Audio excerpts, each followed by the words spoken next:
पुराणों में जीवन के आरंभ के साथ ही 4 युगों सतयुग, द्वापर युग, त्रेता युग तथा कलयुग का वर्णन मिलता है। वर्तमान में तो हम कलयुग में जी रहे हैं, पर अन्य 3 युगों के जैसे कलयुग का अंत भी होगा, जिसमें मनुष्य के आचार विचार तथा व्यवहार में ऐसे बहुत से परिवर्तन होंगे जो ये सिद्ध करेंगे कि कलयुग का अंत निकट आ चुका है। आइए जानते हैं वीडियो में इन्हीं कुछ संकेतों के बारे में। दोस्तों, कलयुग अर्थात काला युग, जहां हर जगह आपको कलह क्लेश ही दिखाई देगा। इस युग में सभी के मन में असंतोष, दुख व्याप्त होगा तथा धर्म का भी लोप होता जाएगा।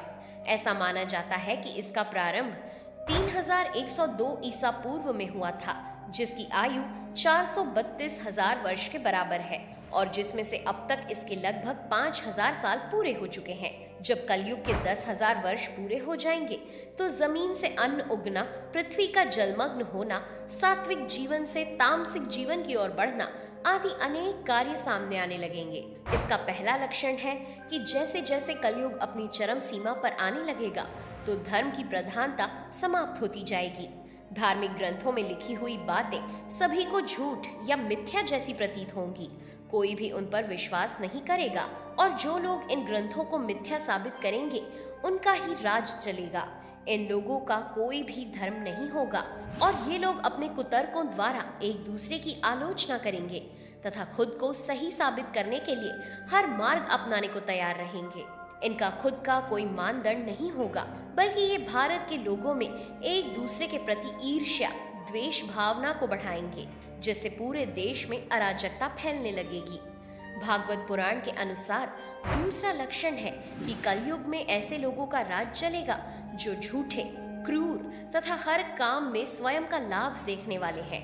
हमेशा दूसरों के धन या स्त्री पर इनकी निगाहें रहेंगी और गलत आचरण करने के लिए तैयार बैठे रहेंगे। कोई भी एक दूसरे का भला नहीं देख पाएगा और यदि एक व्यक्ति आगे बढ़ेगा अर्थात विकास करेगा तो दूसरा उसे गिराने की कोशिश करेगा। इस तरह न व्यक्तियों को बढ़ने में देर लगेगी न गिरने में। हर जगह ईर्ष्या की ही प्रधानता होगी। राजा अपनी प्रजा पर हर दिन तथा हर समय अत्याचार करता ही जाएगा और छोटी छोटी बातों पर अत्यंत ही क्रोधित होने लगेगा। वो स्वयं अपनी ही प्रजा को लूटने के लिए तत्पर रहेगा और जब ये आचरण पूरे देश में फैलेगा तो हिंसा का माहौल बनने लगेगा। प्रजा या व्यक्तियों का शोषण राजा तो करेगा ही, साथ ही वो आपस में लड़ झगड़ कर एक दूसरे को भी नुकसान पहुंचाएंगे। तीसरे लक्षण में भविष्य पुराण के अनुसार ब्रह्मा जी नारद से कहते हैं कि हे नारद, कलयुग में मनुष्य का आचरण दुष्ट हो जाएगा और योगी भी दुष्ट बुद्धि वाले होंगे। देश और गांव में जगह जगह कष्ट बढ़ जाएंगे। सभी व्यक्तियों में आचरणहीनता आने लगेगी। राजा पूरी तरह से बर्बाद हो चुके होंगे और उनमें चरित्रहीनता चरम पर पहुंच जाएगी। व्यक्ति एक धर्म को छोड़कर अन्य किसी दूसरे धर्म की ओर आकर्षित होने लगेगा। साथ ही देवताओं की शक्तियां या देवत्व अर्थात आशीर्वाद इन कलयुगी व्यक्तियों के लिए समाप्त होने लगेगा। उनका कोई भी असर इन व्यक्तियों पर नहीं पड़ेगा। संत जन अभाव के कारण खत्म होने लगेंगे। कोई भी उन्हें सम्मान नहीं देगा तथा उनमें से ही अधिकांश भ्रष्ट हो जाएंगे। सभी लोग बिना स्नान के ही भोजन ग्रहण करने लगेंगे। कोई भी देव पूजा, अतिथि पूजा, श्राद्ध या तर्पण नहीं करेगा। ब्रह्मचारी लोग वेदों में कहे गए व्रत का पालन किए बिना ही अपनी मर्जी से अध्ययन करेंगे। गृहस्थ पुरुष न तो हवन करेंगे और न ही सही व्यक्तियों को उचित दान देंगे।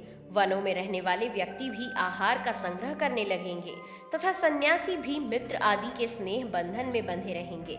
मनुष्य अपने को ही पंडित समझेगा और बिना शास्त्र या नियम जाने ही सब कार्य होने लगेंगे।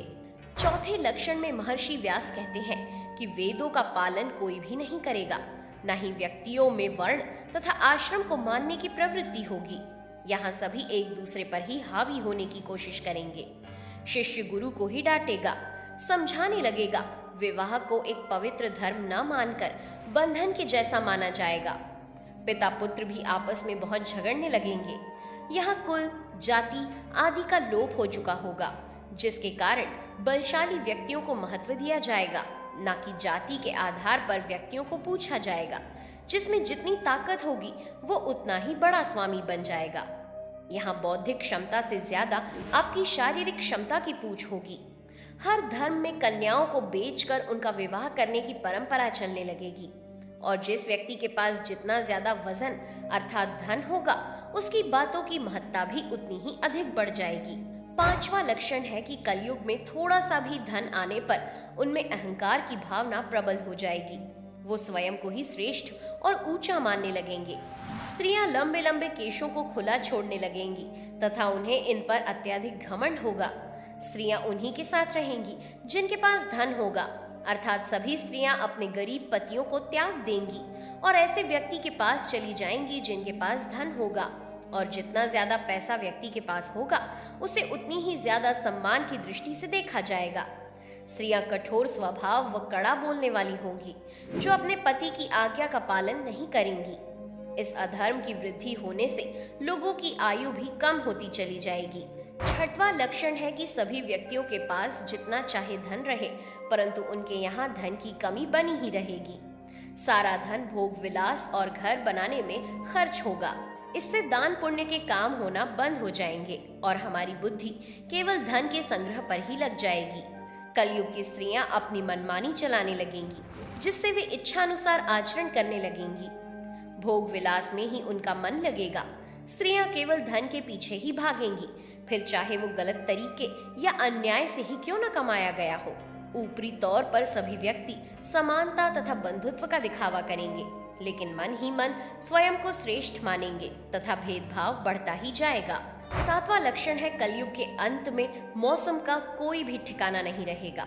वहीं ईश्वर पूरी तरह से अपना प्रकोप दिखाने लगेंगे, जिससे कभी बहुत तेज गर्मी पड़ेगी तो कभी बहुत तेज बारिश और कभी जमा देने वाली सर्दी। इससे व्यक्तियों को अचानक ही बाढ़ तो कभी कभी अकाल का सामना करना पड़ेगा।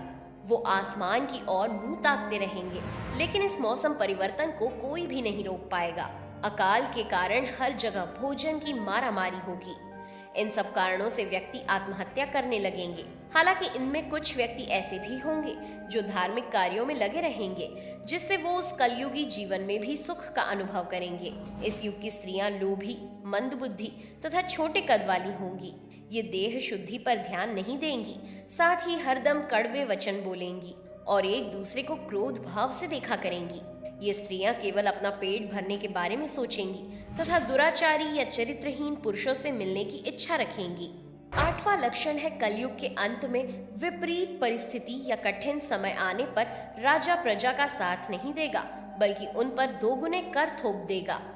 व्यक्ति में संस्कार होने के बावजूद भी वो अधर्म का साथ देगा और धर्म में भी पाखंड बढ़ जाएगा और इसी पाखंड के कारण हर कोई धर्म के नाम पर गलत कार्य करने को भी सही ठहराने लग जाएगा। इन गलत आचरणों से व्यक्ति की सोच भी विकृत हो जाएगी तथा उनके हाव भाव भी बदलने लगेंगे। वर्णन तो यहाँ तक मिलता है कि इन सब कारणों से व्यक्तियों की उम्र घटकर केवल 20 वर्ष तक रह जाएगी तथा इन गलत सोचों के परिणाम स्वरूप 8 से 10 साल के पुरुषों तथा 5 से 6 साल की स्त्रियों की संतान उत्पन्न होने लगेंगी। इसके अलावा व्यक्तियों की सोच दूषित हो जाएगी, जिसके कारण वो व्यर्थ के कार्यों में ही फंसे रहेंगे। 9वें लक्षण के अनुसार व्यक्ति अपने वचनों का ही पालन नहीं करेगा और अनीति से सारे कार्य संपन्न होने लगेंगे। ऋण चुकाए बिना ही संपत्तियों को हड़प लिया जाएगा। सभी स्वयं के ज्ञान को ही सर्वश्रेष्ठ मानेंगे और स्वयं को पंडित समझेंगे। दूसरों के द्वारा कुछ कहे जाने पर उसे मूर्ख साबित कर दिया जाएगा। पृथ्वी तो क्या, आसमान पर भी इस कलयुग के प्रभाव के कारण चांद व सितारों की चमक फीकी पड़ने लगेंगी। 10 दिशाओं की दिशा विपरीत हो जाएगी।